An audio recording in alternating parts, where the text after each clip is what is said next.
आप सभी मित्रों, साथियों, बंधुओं का स्वागत है आपके अपने YouTube चैनल जानकारी जोन पर। मैं अजीत प्रकाश आज पुनः इस प्लेटफॉर्म के माध्यम से आपसे जुड़ रहा हूं। आइए आज हम लोग विषय इतिहास के एक महत्वपूर्ण टॉपिक मुगल दरबार को पढ़ेंगे, जानेंगे, समझेंगे। इस कड़ी में आपको हमारा जो वीडियो है इसका पार्ट 1 से लेकर के तकरीबन पार्ट 8 या 9 पार्ट में यह वीडियो बनेगा। उम्मीद है आप सभी पार्ट को देखेंगे, सराहेंगे और मैं प्रयास करूंगा आपको सरल, सहज, सुव्यवस्थित और संपूर्ण जानकारी देने का। जानकारी जोन माध्यम है आप तक शुद्ध, संपन्न, सुव्यवस्थित पढ़ाई की व्यवस्था आप तक पहुंचाने का। इस चैनल के माध्यम से हम आपसे हमेशा कुछ नए नए टॉपिक पर बात करेंगे और आपसे जुड़ेंगे। तो आइए स्टार्ट करते हैं। हमारा जो टॉपिक है वह है मुगल दरबार। तो बच्चा आप जान लें कि इतिहास जो है मुगल दरबार के बिना अधूरा है। आप कोई भी कॉम्पिटिटिव एग्जामिनेशन में जब आप बैठेंगे तो यहां से प्रश्न आपको मिलना तय है। तो मुगल दरबार की जो नींव है, जो भारत में पड़ा, वो इस शख्स को आप ध्यान पूर्वक से आप देखेंगे। इनका नाम है जहीरुद्दीन मोहम्मद बाबर। अच्छा, इस शख्स को आप ध्यान से देखिए। इनका नाम है जहीरुद्दीन मोहम्मद बाबर। इन्होंने ही भारत में मुगल सल्तनत की स्थापना की। तो हम जो मुगल सल्तनत को पढ़ेंगे वो बाबर के पास से पढ़ेंगे। बाबर के जो पूर्वज थे उमर शेख मिर्जा, इनके पिता जो थे, फिर उनके भी पिता थे होंगे। तो हम लोग जो है पढ़ाई की जो कड़ी मुगल दरबार की जो आरंभ करने का जो काम करेंगे वह हम लोग कहां से करेंगे? इस शख्स के पास से पढ़ेंगे। और हमारा यह कौन है? यह है आपका जहीरुद्दीन मोहम्मद बाबर। तो आइए हम लोग जानते हैं कौन है जहीरुद्दीन मोहम्मद बाबर। तो बच्चा, जैसा कि आप पीडीएफ के रूप में इस नोट्स को देख रहे हैं, यदि आपको यह नोट्स चाहिए होगा तो हम जरूर अवेलेबल कराएंगे। आप जो है इस नोट्स को हमारे ऑफलाइन कोचिंग संस्थान Ajit study circle king of arts के नाम से जाना जाता है, जो रंगभूमि मैदान चौक पूर्णिया में स्थित है। वहां आकर आप इसे कलेक्ट कर सकते हैं। हमारा जो व्हाट्सएप या कॉलिंग नंबर है वो है 7783894845 के माध्यम से संपर्क कर सकते हैं। तो हम लोग जुड़ते हैं, हम लोग जानते हैं कि बाबर के विषय में। तो बाबर यहां देखिएगा, मैंने लिखा 1526 ईस्वी से लेकर 1530 ईस्वी। इसका मीनिंग है कि बाबर 1526 ईस्वी में मुगल सल्तनत की स्थापना भारत में की और 1530 तक वो राजगद्दी पर बने रहे। तो बच्चा, बाबर का जो जन्म हुआ है, बाबर का जन्म 4 फरवरी 1483 ईस्वी को फरगना में हुआ था। बच्चा, यह जो दो शब्द है कि 14 फरवरी 1483 ईस्वी, इसको आप ध्यान में रखेंगे। कई बार बहुत सारे ऐसे कॉम्पिटिटिव एग्जामिनेशन जब में आप बैठेंगे तो वहां यह सवाल आपको मिलेगा कि बाबर का जन्म कब हुआ था। तो बाबर का जन्म 14 फरवरी 1483 ईस्वी को कहां हुआ था बच्चा? तो फरगना में हुआ था। कहां पे हुआ था बच्चा? फरगना में हुआ था। इसका जो वास्तविक नाम था, वास्तविक नाम इसका था जहीरुद्दीन मोहम्मद बाबर। तो बाबर का पूरा नाम क्या था बच्चा? बाबर का पूरा नाम था जहीरुद्दीन मोहम्मद बाबर। और बाबर के जो पिता थे उनका जो नाम था वो था उमर शेख मिर्जा। तो ये ऑब्जेक्टिव के रूप में आप कलेक्ट करेंगे। आप एक कॉपी लेंगे, वहां हेडिंग देंगे मुगल दरबार, जिसमें 1 नंबर में आप बाबर लिखेंगे और ईस्वी डालने के बाद आप लिखेंगे कि बाबर का जन्म कब हुआ, तो 14 फरवरी 1483 को। बाबर का जन्म कहां हुआ, फरगना में हुआ।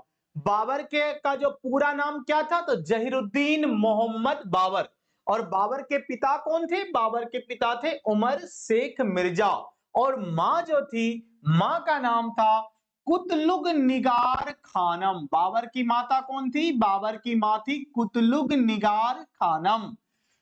कुतलुग निगार खानम का जो संबंध है बच्चा, वह जो है चंगेज खां से है। चंगेज खां के वंश से इसका ताल्लुकात है, जिसके विषय में हम आगे पढ़ेंगे। और बाबर के जो पिता थे उमर शेख मिर्जा, यह तैमूर लंग के वंशज थे। तो लिखे हैं बच्चा यहां पे कि उमर शेख मिर्जा की 8 संतानें थी, जिसमें उनको 3 लड़के हुए। बाबर का जो पिता था उमर शेख मिर्जा, उनको कुल 8 संतानें थी, यानी 8 बाल बच्चा था, जिसमें 3 लड़का था। बड़ा लड़का का नाम बाबर था, उससे छोटा का नाम जहांगीर था, उससे छोटा का नाम नासिर था। तो बच्चा यह जहांगीर जो है, आप उस बादशाह जहांगीर से नहीं समझेंगे, ठीक है। बादशाह ये जो जहांगीर है, ये बाबर का भाई का नाम जहांगीर है। आगे जब हम लोग जहांगीर, जब टॉपिक में जब जहांगीर में जब हम आएंगे, तो वहां हम आपको जो है बताएंगे कि जहांगीर जो थे वो कौन थे भाई, तो वो बादशाह अकबर के पुत्र जहांगीर थे। तो यहां हम लोग बच्चा जहांगीर जो देख रहे हैं वो बाबर के बारे में देख रहे हैं। बाबर का बेटा हुआ हुमायूं, हुमायूं का बेटा अकबर, अकबर का बेटा जहांगीर। तो हम लोग बेटा वहां तक नहीं चल रहे हैं। तो हम लोग देख रहे हैं कि बाबर के जो पिता थे उमर शेख मिर्जा, उनके जो 3 लड़के थे, उनका नाम था बाबर, जहांगीर और नासिर। और 5 लड़कियां थी, पांचों का नाम था बच्चा खानजादा बेगम, मिहिर बेगम, शाहबानू बेगम, कादर सुल्तान और रकिया सुल्तान बेगम। ये बाबर की 5 बहनें थी। मतलब बाबर कुल 5 बहन और 3 भाई, 5 3 8, जो उमर शेख मिर्जा को जो कुल संतानों की जो संख्या थी वह 8 थी। लिखे हैं कि संतानों में बाबर सबसे बड़ा था, सबसे बड़ा बेटा था। बाबर अपने पितृपक्ष, पितृ मतलब पिता, पक्ष मतलब के ओर से, बाबर अपने पिता उमर शेख मिर्जा की ओर से तैमूर लंग का 5वां वंशज था। बच्चा यह सवाल कंपटीशन एग्जामिनेशन में कई बार पूछा गया है कि बाबर जो है तैमूर लंग का कौन सा वंशज था, तो वो 5वां वंशज था बच्चा। और मातृपक्ष मतलब माता की ओर से, यानी कुतलुग निगार खानम की ओर से यदि बात करोगे, तो वह चंगेज खां का 14वां वंशज था। यह सवाल भी कई बार पूछा गया है कि नहीं, बाबर अपनी मातृपक्ष की ओर से चंगेज खां का कैम्मा वंशज था, तो 14वां वंशज था। और अपने पिता की ओर से तैमूर लंग का कैम्मा वंशज था बच्चा, 5वां था। इनकी जो माता थी ना, वो मंगोल शासक यूनुस खां की पुत्री थी। मतलब बाबर के नाना जी का जो नाम है वो यूनुस खां है। और बच्चा जो ये यूनुस खां है, यह चंगेज खां का ही वंशज था। लिखिए, इस प्रकार बाबर का जो रगों में, मतलब बाबर के जो नसों में मध्य एशिया के 2 प्रमुख वीर, एक तैमूर और दूसरा चंगेज खां जो मंगोल का शासक था, इसीलिए मुगल हुआ बच्चा, का रक्त बह रहा था, खून बह रहा था। इस कारण से बाबर को शगतई तुर्क के भी नाम से जाना जाता है। यह भी बच्चा एक ऑब्जेक्टिव आपके लिए बन गया। तो मैं दोबारा से आपको बाबर के विषय में जो प्रमुख बातें वह वापस से बता रहा हूं, जो आपको याद करना है। क्या याद करना है कि बाबर का जन्म जो हुआ वह 14 फरवरी को, बाबर का जो जन्म हुआ वह 14 फरवरी 1483 ईस्वी को हुआ। बच्चा इसको ऑब्जेक्टिव के रूप में आप याद रखेंगे। बाबर का जो जन्म हुआ वह फरगना में हुआ। बाबर के जो पिता थे वह उमर शेख मिर्जा थे। बाबर की जो माता थी वह कुतलुक निगार खानम थी। बाबर का जो पूरा नाम था जहीरुद्दीन मोहम्मद बाबर था। बाबर के पिता जो थे उसका जो संबंध जो था वो तैमूर लंग से था और तैमूर लंग की ओर से बाबर जो है उनका 5वां वंशज था। और मातृपक्ष की ओर से यानी कुतलुक निगार खानम की ओर से मातृपक्ष की ओर से बाबर जो है वह चंगेज खां का 14वां वंशज था। बच्चा ये दोनों बात बच्चा तुमको याद रखना पड़ेगा। बाबर की जो मां थी वह मंगोल के राजा मंगोल के शासक यूनुस खां की पुत्री थी। मतलब बाबर के नाना जी का नाम यूनुस खां हो गया। इस प्रकार बाबर के रगों में क्या दौड़ रहा था, तो तैमूर का भी खून दौड़ रहा था और चंगेज खां का भी दौड़ रहा था। इसीलिए बाबर को क्या कहा गया, तो बाबर को चगतई तुर्क कहा गया। तो इसको हम लोग निश्चित रूप से ध्यान में रखेंगे और हम वीडियो में आगे बढ़ते हैं और बाबर के विषय में जानने का प्रयास करते हैं। बच्चा लिखे हैं कि यह जो मुगल नाम देख रहे हैं आप, मुगल या मंगोल से उत्पन्न हुआ मतलब पैदा हुआ है। क्योंकि जो हमारे जो ये लोग थे, बाबर लोग थे, ये लोग यस्सा को मानते थे। यस्सा जस्ट लाइक अ संविधान। सम मतलब बराबर, विधान मतलब नियम या कानून।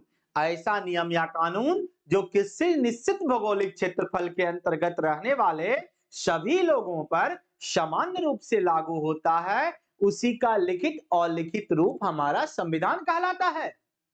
तो यस्सा क्या था, एक राजकीय नियम का पुस्तक था जो किसके द्वारा तैयार करवाया गया था, चंगेज खां के द्वारा, और उसका पालन ये लोग करते थे। ये मुगल से जो है, यहां देखिए मंगोल से ही क्या बन गया, मुगल बन गया। कहता है परंतु यदि मानोगे तो मुगल शासक अपने आप को कभी भी नाना का नाम लेना पसंद नहीं किया। वो लोग अपने आप को अपने दादा पक्ष की ओर से तैमूर लंग के नाम से जाना ज्यादा पसंद किया, इसीलिए उसको तैमूरी कहलाया, तैमूर लंग का वंशज तैमूरी, क्योंकि वे स्वयं को तैमूर का वंशज मानते थे। वो जो है मंगोल के शासक जो थे वहां पे चंगेज खां, उससे ज्यादा वो लोग इनको मानते थे। मानना भी चाहिए, दादा पक्ष से था। लिखे हैं बच्चा 8 जून 1914 ईस्वी को बाबर के पिता जो उमर शेख मिर्जा थे उनकी मृत्यु हो जाती है और उस समय बाबर जो है मात्र 11 वर्ष की आयु में, यह भी बच्चा याद रखना, बाबर पहली बार जो शासक बना था वह 11 वर्ष की आयु में कहां का राजा बन गया था, फरगना का शासक बन गया था। लिखे हैं बच्चा कि अपने पूर्वज मतलब पूर्व में जन्मा हुआ, मतलब अपने पूर्वज तैमूर की राजधानी जो समरकंद थी उस पर अधिकार करने का उनको तीव्र इच्छा था। सिंहासन पर बैठने की बाबर की अत्यधिक इच्छा थी। अंततः उसकी इच्छा पूरी भी होती है और उन्हीं वो जो है वे क्या करते हैं कि 1497 ईस्वी में वह समरकंद के सिंहासन पर बैठ जाते, यानी समरकंद पर विजय प्राप्त करते। कब, 1497 ईस्वी में। परंतु हालात विपरीत था, विपरीत मतलब उल्टा था, उल्टा परिस्थिति, यानी कि दुश्मन उस पर हावी हो गया। इस कारण मात्र 100 दिनों तक राज्य गद्दी पर बैठने के बाद बाबर को वहां से भागना पड़ा। सन 1501 ईस्वी में बाबर को सेवानी खां जो एक उज्बेक सरदार था उसने क्या किया, उज्बेक खां ने पराजित किया और बाबर क्या हो गया, बेघर हो गया। मतलब बाबर फरगना से भी बाबर को भागना पड़ा, हटना पड़ा, क्योंकि उसको सेवानी खां ने पराजित कर दिया जो एक उज्बेक सरदार थे।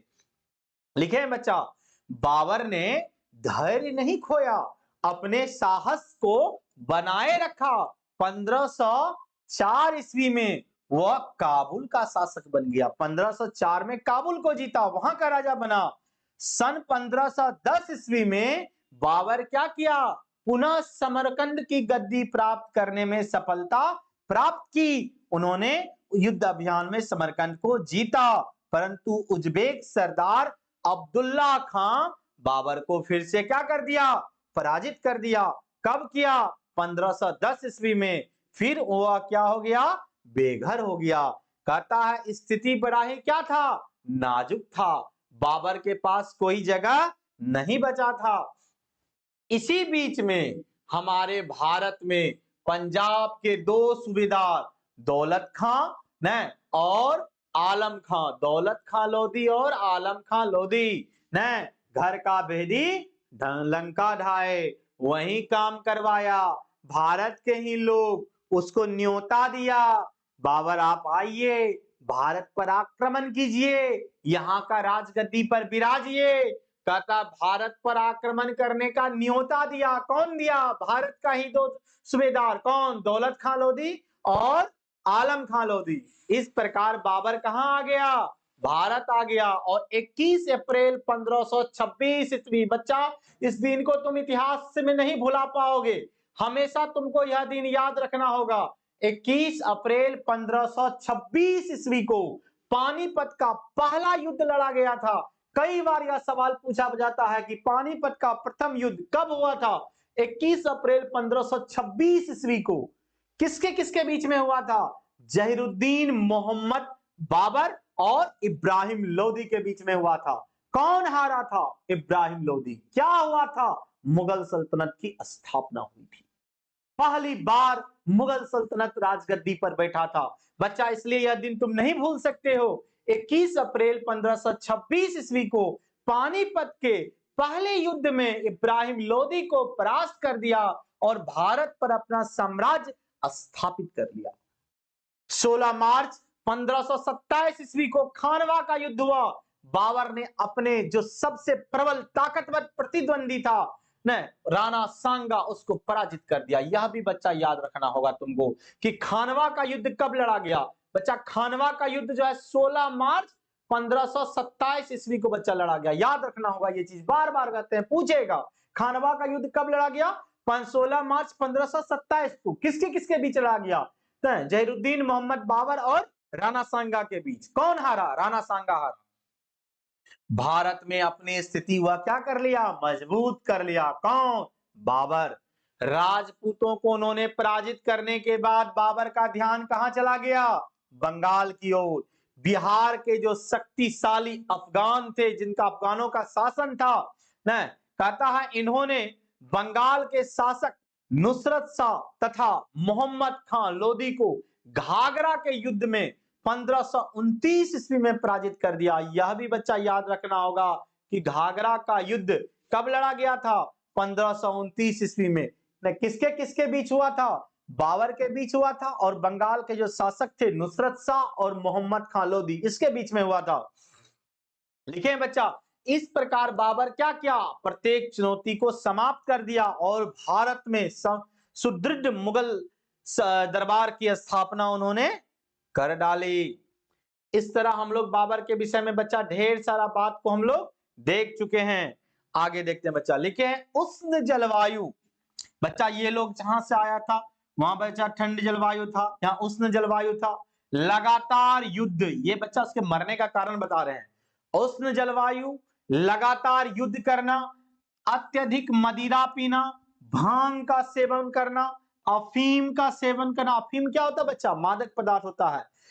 1528 ईस्वी के पश्चात बाबर का स्वास्थ्य बिगड़ने लगा और अंत में 25 दिसंबर 1530 ईस्वी को बाबर का देहांत हो गया। बच्चा इसको याद रखना होगा कि बाबर का देहांत कब हुआ, तो 25 दिसंबर 1530 ईस्वी को देहांत हो गया।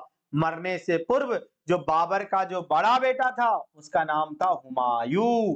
हुमायूं से उन्होंने आश्वासन लिया, यानी भरोसा लिया, वादा करवाया, क्या, वह अपने भाइयों पर ध्यान रखेगा, उसके साथ अच्छा व्यवहार करेगा। तो तुम पूछोगे सर अभी तक आप कहां बताए कि बाबर का शादी किससे हुआ, कब हुआ, कितना बाल बच्चा हुआ, ये तो नहीं बताए। आपने बताया कि जब बाबर मर रहा था तो अपना बड़ा बेटा हुमायूं से उन्होंने आश्वासन लिया, भरोसा लिया, प्रॉमिस करवाया कि वो अपने भाइयों के साथ अच्छा व्यवहार करेगा। तो बच्चा जितने भी लोग साथी लोग देख रहे हैं, मैं आपको बता दूं, इसका दूसरा वीडियो, दूसरा पार्ट में जब हम पढ़ाएंगे तो वहां हम हुमायूं के विषय में पढ़ाएंगे। जैसे हुमायूं के विषय में पढ़ाएंगे तो हुमायूं के माता पिता के विषय में चर्चा होना तय है। तो जो हमारा जो नेक्स्ट वीडियो होगा उसमें आप जानेंगे कि बाबर का विवाह किससे हुआ, कब हुआ न, और बाबर के कितने जो है बच्चे हुए। ये सभी बातों की जानकारी हम लोग जो है अगले वीडियो में मिलेंगे। तब तक के लिए आप सभी को ढेर सारा स्नेह, ढेर सारा प्यार, और उम्मीद करते हैं आप लोग भी इस चैनल को ढेर सारा प्यार और स्नेह देते रहिएगा। आप सभी को धन्यवाद।